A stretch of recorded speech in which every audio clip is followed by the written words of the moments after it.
Greetings. Welcome to the Asana Kitchen podcast. I'm David Garrigues, and the subject this time is devotional poetry and how that can support your practice.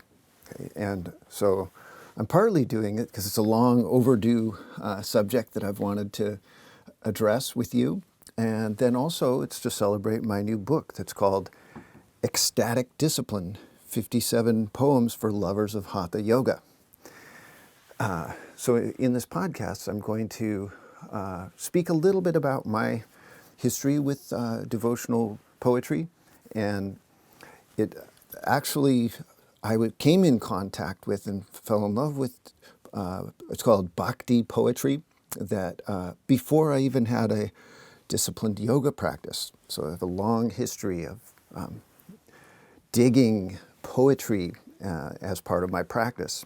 And so I'm going to read to you, give you a reading of some of my favorite poems, and do one or two from my new book as well. All right, so it's interesting the parallels between, I'd say, kind of two seemingly unlikely subjects, like Hatha Yoga, right, is the postures and breathing. It's very physical and non-verbal. So and working with internal states of awareness and kind of dropping mind, dropping language on one hand, and then on the other hand, you've got poetry, right, which is such an intellectual, verbal kind of thing, right? But it's also a very rigorous verbal thing, poetry, and it's kind of trying to condense down the language and get to the bare bones, to the roots of what is meaningful to communicate. But those two subjects are much more connected than you would think, and not just like a rebel yogi like me, but you can say that the sacred texts themselves are poems before they're philosophical texts or like prose writing about the philosophy of yoga. And I include in that category like the Bhagavad Gita. This is a amazing text that's on the par with the Bible or the Quran, and yet it's simply a poem. And the way that it's written and even its intention is poetic as well as philosophical and kind of practical instructions for living life in the best, most fullest way. Okay, and the Upanishads, the old texts, like the Vedas and the Upanishads that came out of the Vedas, they came from seers who, like visionaries, who channeled their words, and they were very, very poetic and intuitional and kind of coming from a creative place. And you can see it when you read those texts. Okay, but then there's also a more kind of explicit lineage of yogis that made poems about yoga. And the list includes like RUMI, Hafiz, Kabir, Lalla, and many others. And so I came across the poetry, but totally by happenstance. I had no idea any history of yoga, nothing. And how I came across it was I got a hold of a cassette tape of Robert Bly reading the poems of Kabir set to the tabla, Indian drums, and sitar music. And it just fired my imagination. So I listened to the poems before I ever even read one. And I basically wore it out, and it completely fascinated me without really knowing what it was all about. And I'm going to read to you one of the Kabir poems, and like this was at least, I don't know, 25 years ago or more that I came in contact with this, and it has the poetry of Kabir has been with me along my journey the whole time. And so some of these poems are like old friends to me that I've been reading and thinking about for decades. Okay, and so here's one that I love. It says, "Student, do the simple purification. You know the seed is inside the horse chestnut tree, and inside the seed there are the blossoms of the tree and the chestnuts and the shade. So, inside the human body there is the seed, and inside the seed there is the human body again. Fire, air, earth, water, and space. If you don't want the secret one, you can't have these either. Fire, air, earth, water, and space. If you don't want the secret one, you can't have these either. Thinkers, listen. Tell me, what do you know of that is not inside the soul? Take a pitcher full of water and set it down on the water. Now it has water inside and water outside. We mustn't give it a name, lest silly people start talking again about the body and the soul. If you want the truth, I'll tell you the truth. Listen to the secret sound, the real sound which is inside you.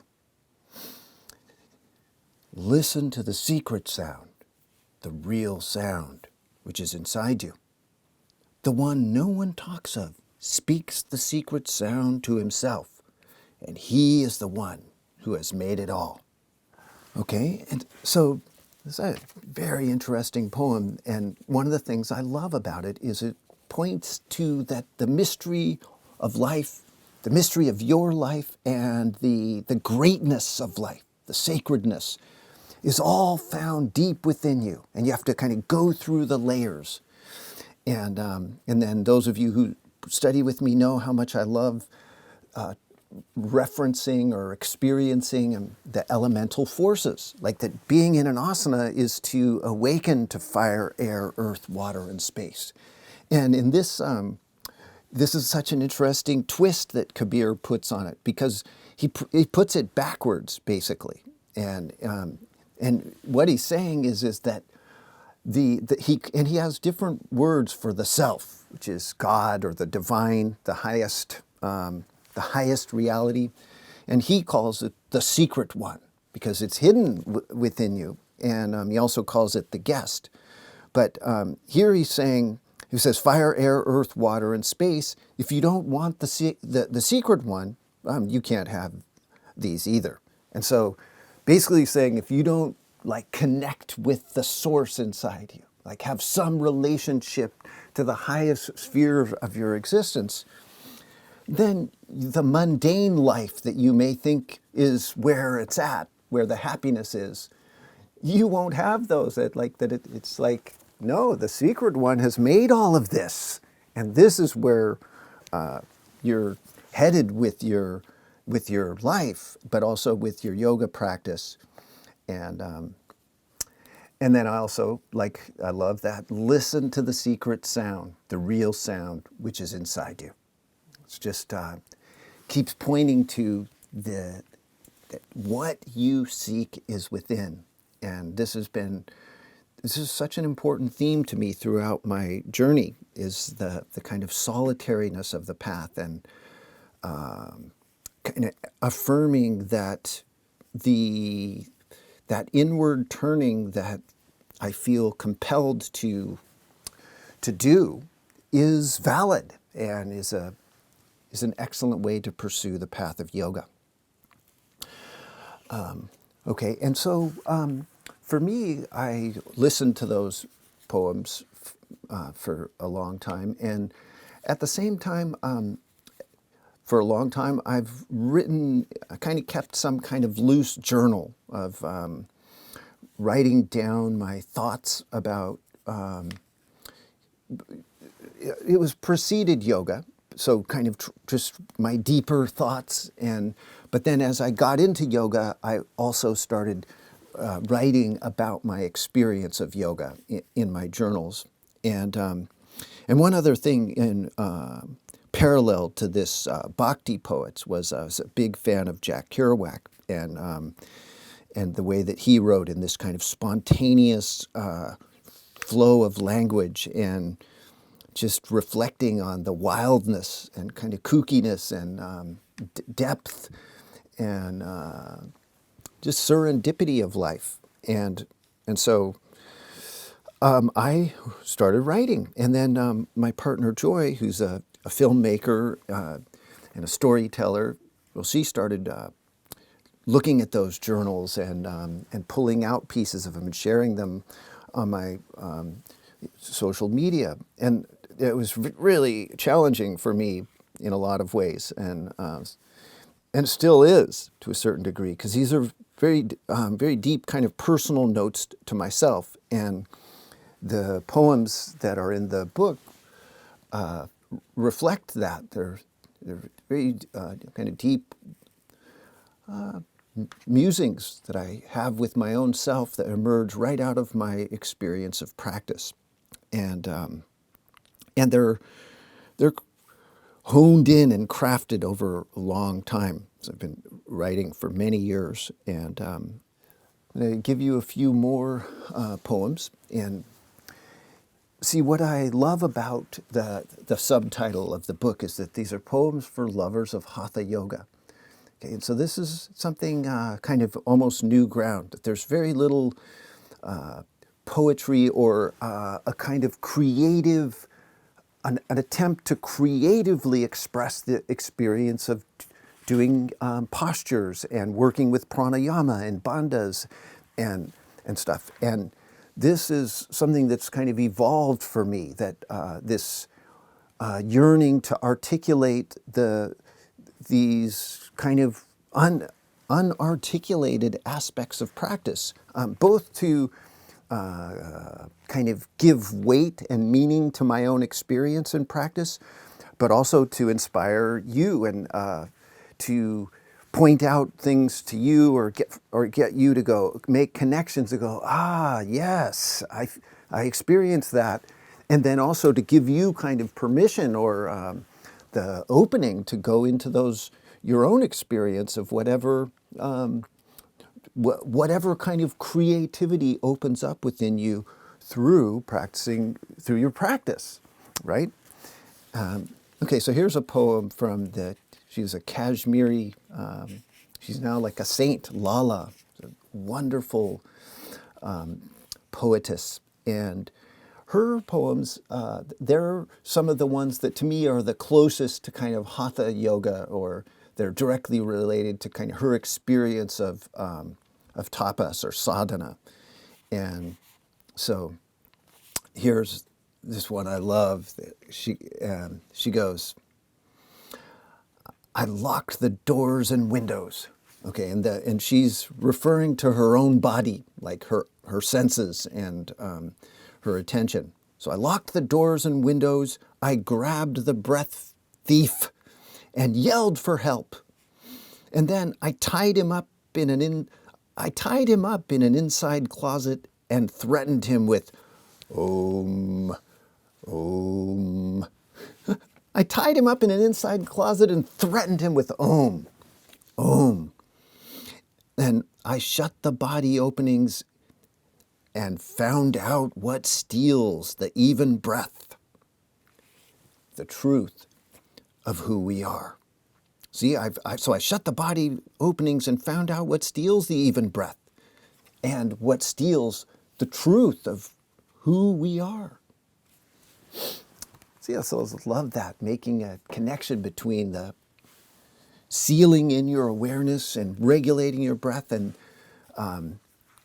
claiming your sacred heritage, your sacred essence, whereas there's so many contrary forces working within us throughout the day that can block that connection. So you have to actually go in there and trap the breath thief. Beautiful. See, and I love that within India there's a wide range of who will write a poem, a spiritual poem. And this one comes from Swami Ram Das, who was, there's an ashram of his teachings in western Karnataka, on the coast, over from Mysore. And I've gone to that ashram a few times, and they have a practice there where they, round the clock, they chant the mantra to Ram. Like they have it going continuously, and people walking in these little shrine areas within the compound and keeping the mantra alive. And this man was the leader of it. He also wrote poems. And those of you who practice with me know how I love to relate the philosophy to the actual asana practice. And so one of the things about asana that is said in the Yoga Sutras is that you conduct a ananta samapatihi, that's part of asana. And ananta is the infinite, and samapatihi is a cognitive blending, or that you're in this constant contemplation of the infinite, which is another way of saying a constant contemplation of the self, of the secret one, of the highest reality and the most sacred aspect of yourself. Okay, and in the Yoga Sutras it tells you this, but it doesn't actually give you a way to do it. And what I love about the asana is it gives you a tangible kind of koan, like a puzzle, Zen puzzle, a physical bodily koan to chew on in order to contemplate the infinite. So, because the mind will tend to blank out or just divert itself to something else when faced with something endless, like eternal. It's like the mind deals in finite, right? Like tangibles. And so when faced with the infinite, it's like it's liable to check out. And yet, so when you get into an asana, one of your jobs is to infinitely lengthen your arms and legs and infinitely kind of charge or activate and strengthen them. And in a kind of ineffective, unskillful asana, you'll tend to like stretch your arm and that'll be it. It's like a finite thing, or I made my legs strong and now I'm done. And I encourage you that that's an ongoing process of lengthening. Okay, and so here's this poem from Swami Ram Das that it speaks to the infinite. So I love this connection. And he calls the poem Infinite, My Home. And he says, so I am the spark away from the fire. I am the drop strayed from the sea. I am the leaf estranged from the tree. And yet I long for the fire. I stretch out for the sea. I aim to rejoin the tree. So get that again. So I'm the spark away from the fire. Right? It shot away, that little spark. And I'm the drop that strayed from the sea. I am the leaf estranged from the tree. But I long for the fire. I stretch for the sea. I aim to rejoin the tree. And then I come from the infinite. Infinite is my home. I go back there and become the infinite. I come from the infinite. Infinite is my home. I go back there and become the infinite. Love that. So, just happy to share these with you. And to me, the asana practice, with the pranayama and the bandhas, this is my center of my sadhana. Right? This is what I do every morning, and sometimes evening too, where I connect with myself through this physical form. And there's no speaking, right? It's very quiet. But this is why I have my journal next to me, and I write in the moment. I try to write it down if something like occurs to me, and then later I'll develop it. And It's something very key to me, like that I somehow give a expression, a verbal expression to the profound experiences that I have on my mat. And they kind of vary between the kind of negotiating suffering, dealing with challenge and obstacles, which is so part of practice and so frequent, and then also dealing with ecstasy and joy and connection.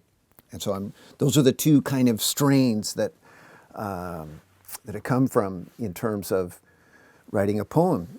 Okay, and so I'm going to read you one of my poems, and it's about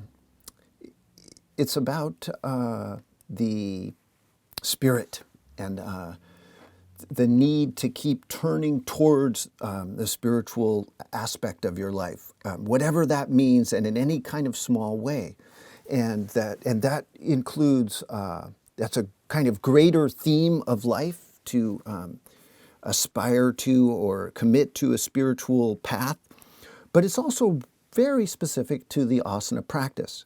Okay? So we can tend to do the asanas for very physical reasons, for our health, and then also get kind of our ego invested in like being flexible or strong, and get really caught up in being able to do the poses and in a very physical way. And so, and it's natural to get caught up in that because we can get so, we need to attach to that asana practice to get in there and do it every day. But at the same time, we have to keep coming back to the deeper essence. And this is part of what the poetry does for me. And this poem speaks to that a little bit. So it says, it's kind of gnarly. Okay, so it says, living while turning a blind eye to spirit is like being fully caught in the coils of a mighty python who is getting ready to squeeze the life out of you and eat you. And as you are threatening the snake, saying with perfect assurance that you're going to wrestle it to the ground and go on about your way, your life is slipping by. Or worse, you're already dead. Whew. So pretty dramatic and radical. And you find that in the poems, that there's a kind of a searing self-inquiry that happens, and trying to get to the deep honesty within yourself and acknowledge the challenges of having a spiritual practice in the center of your life. I'm going to read you another one from a wonderful Bhakti poet tradition. It's their tribe of almost like gypsies in India, called Bauls, Bauls, and they're singers and poets. They wander around and devote themselves to the sadhana and the knowledge of God. So here's a wonderful poem that speaks to the daring that's necessary to walk the path and the courage. And so he's speaking right to his own heart, this poet. And he says, "Be bold, my heart, and enter the territory of the great. By daring the unconquerable, let desires be at your will, obeying you. The path is perilous. A narrow float divides the wild waters of the sea, and submarine chains bar the way to the rowing boats. You must also cross the moat of fire and walk on the edge of a sword in steady steps. Below you lie the death of pain and a furnace of fire." I'm going to read that again. It's so good. Huh? "Be bold, my heart, and enter the territory of the great." See, the territory of the great. See, I love this. So we practice to try to become the ultimate you, right? And there's something so bold about it, is trying to rise up and do something great. And it takes boldness. And you've got to dare the unconquerable. And this is true of the asanas themselves, right? They're so difficult, even the most basic ones, and of course the advanced ones. And so, but you're daring the unconquerable, but they're also, this is in your life. Like for me, publishing a poetry book, it's a terrifying prospect, and takes boldness to even presume to do these things that we might envision or aspire to, and jump into the unknown in our life. So, and then it says, let desires be at your will, obeying you. You see, and so you can say we're so full of desires, and so many, and when we're suffering, our desires are ruling us, right? And they can be rather shallow and unworthy, and yet we can be caught in them. But here you're going to turn that around. You're going to dare the unconquerable and turn that force of desire towards what you envision, toward your deepest, most profound ideas about how to live your life and how to share in this world and be part of making it better. Okay, and then of course though, when you do that, the path is perilous, as he says. The path is perilous. And then he uses these very specific analogies. A narrow float divides the wild waters of the sea, and chains underneath the water bar the way to the rowing boats. So it's like a fisherman or something, just dealing with treacherous seas. And this is us dealing with the treacherous seas of our emotions and our fears and our anguishes and all these things that we have to negotiate through the day. And he's not finished yet. He's like, you must also cross the moat of fire and walk on the edge of a sword in steady steps. So those that study with me know that's one of sayings I really encourage you to practice by, which is the greatest stability is found on the edge of imbalance. So exactly what being in an asana is like, is walking on the edge of a sword in steady steps, not wobbling and not just staying off the sword at all because it's scary, right? And then below you, on either side, right, the death of pain and a furnace of fire.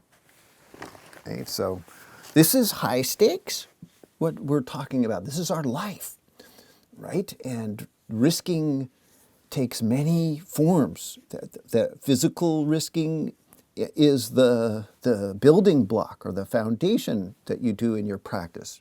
Being bold and working with the transition, the crouch and spring, confidently moving into and out of your poses and challenging yourself. But remember that we're talking about the decisions you make and the commitments you make to loving and to your commitments you make to people and work and negotiating the many failures, right? That things don't always go well. And often we have setbacks or loss and grief and challenge. And so we have to stay bold and keep working and negotiate all this perilous path.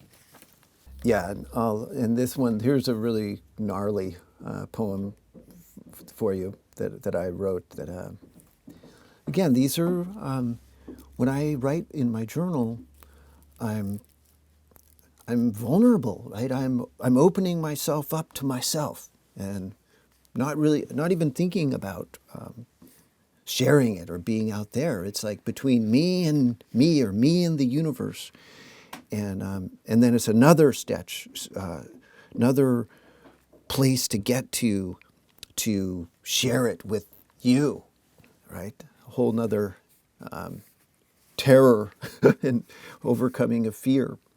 And this one is a very personal poem, but I'm hoping that it will speak to you, and especially the process of aging and practicing, and how challenging that can be, that the different encroaching limits that come, and just the experience of continuing to practice and continuing to strive to be creative and go further in your life. Okay, and so this poem says, like a prize fighter whose fighting days are over, or a gunslinger that has lost his quick draw, I'm an aging Hatha yogi whose body slowly fails him.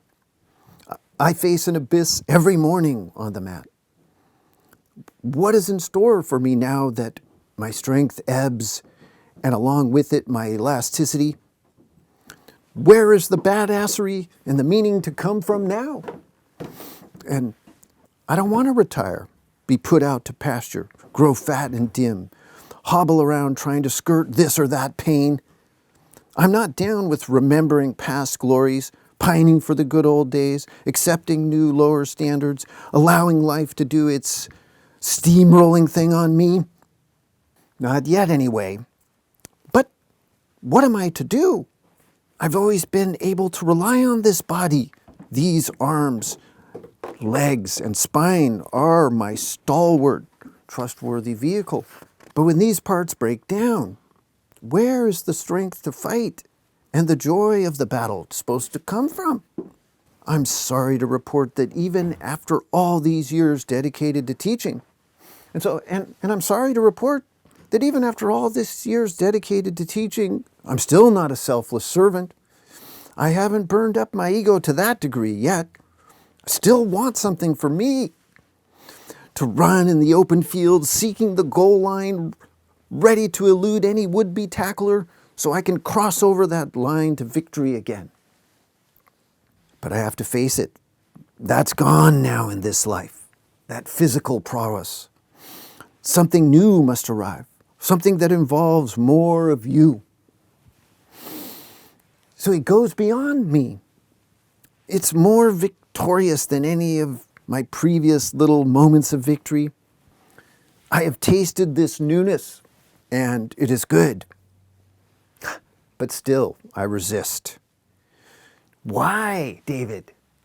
I must find out.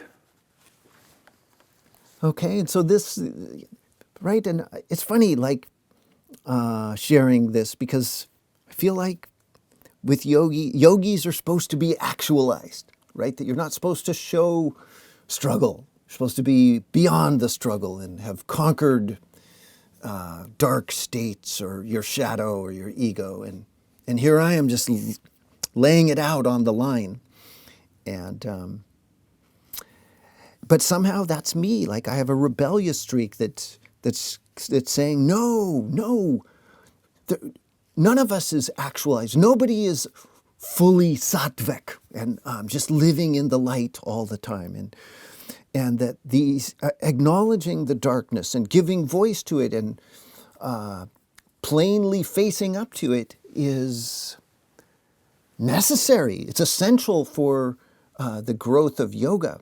And we have to be careful not to deny the reality of what we go through because we think that it's wrong to be scared or frustrated or angry or selfish or envious. All these things that are just so natural, and yet that we're contending with and negotiating within ourselves. So, a poem from Tulsi Das that I want to share with you. Absolutely love. And this one, it's just such a high devotional poem, like such a display of faith and trust in that deepest self and the divine aspect of one's life.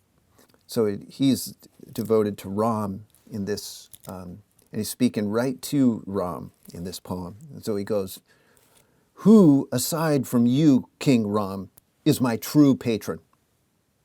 No one. I've thought it out and will tell it to all, including you, my master.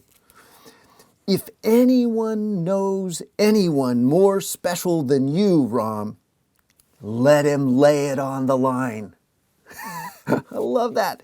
So I've thought it out, and I'll tell it to all, including you, Ram.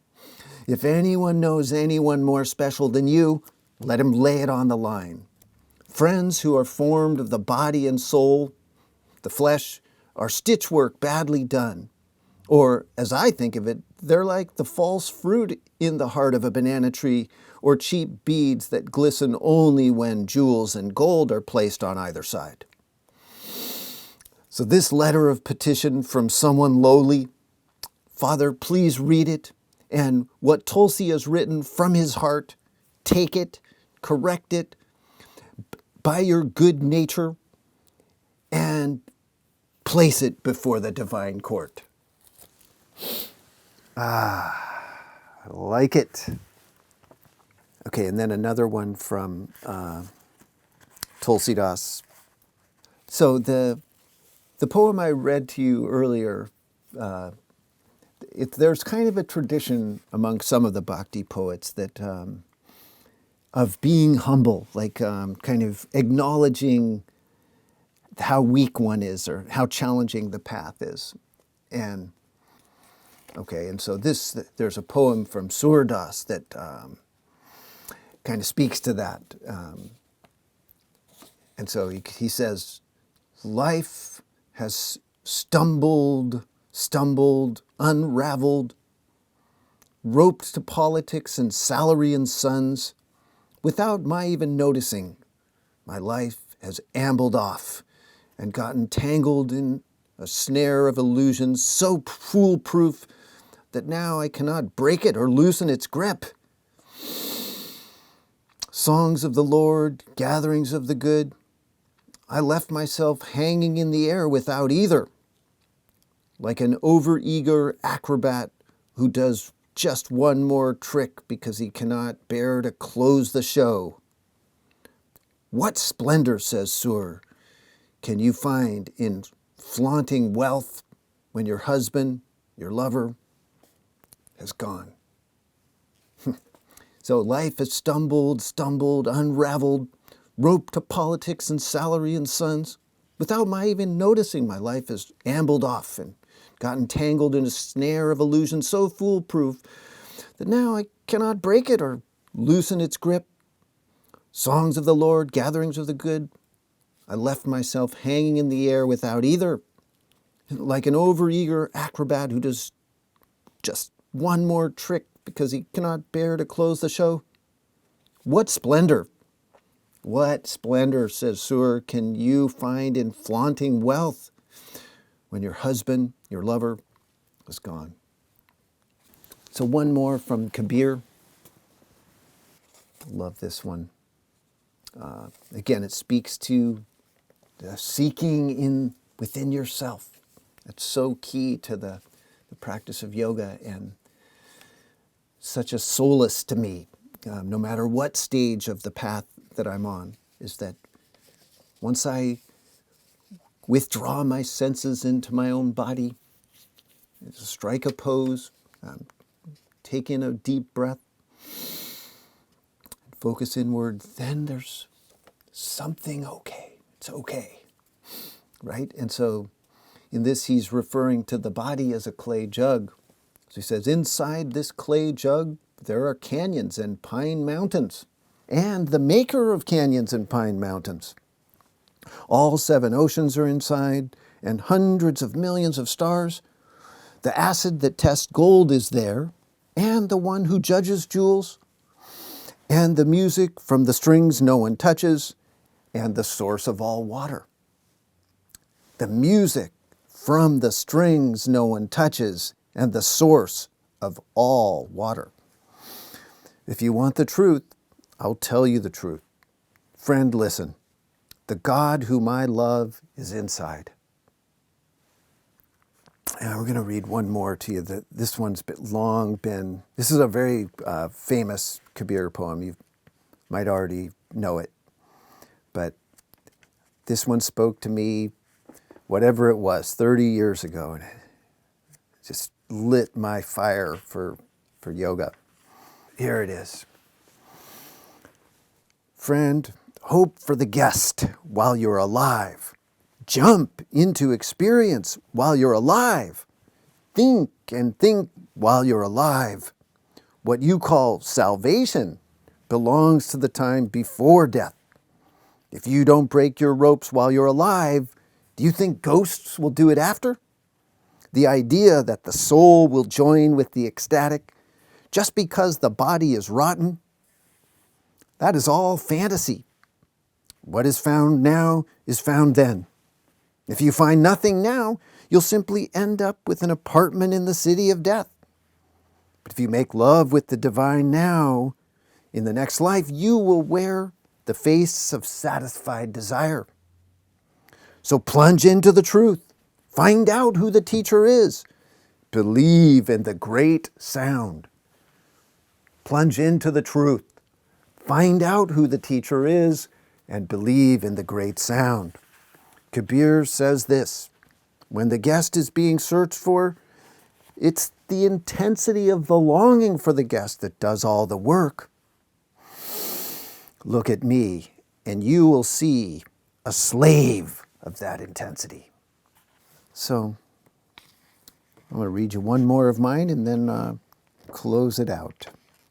Here it is. It says, at some point in your journey, you will come to a tipping point where staying in the asana sounds better than flying or floating through to the next transition. You'll be drawn to stillness, and not because you're tired, but from your soul's thirst for depths and heights of consciousness. You will have had enough of movement, like a chocolatier eventually has enough of chocolate. Shavasana will become the best asana. Yes, perhaps you doubt me, but it will happen if the goddesses and gods smile upon you. Okay, so there you have it. There's certainly a lot more to say about that subject, a lot more poems to share, but hopefully that'll give you a little shaktipat, little inspiration to charge onto your mat and find the sacred soul along with all the other good benefits. Okay, so thank you for joining me. Namaste. Namaste. Namaste.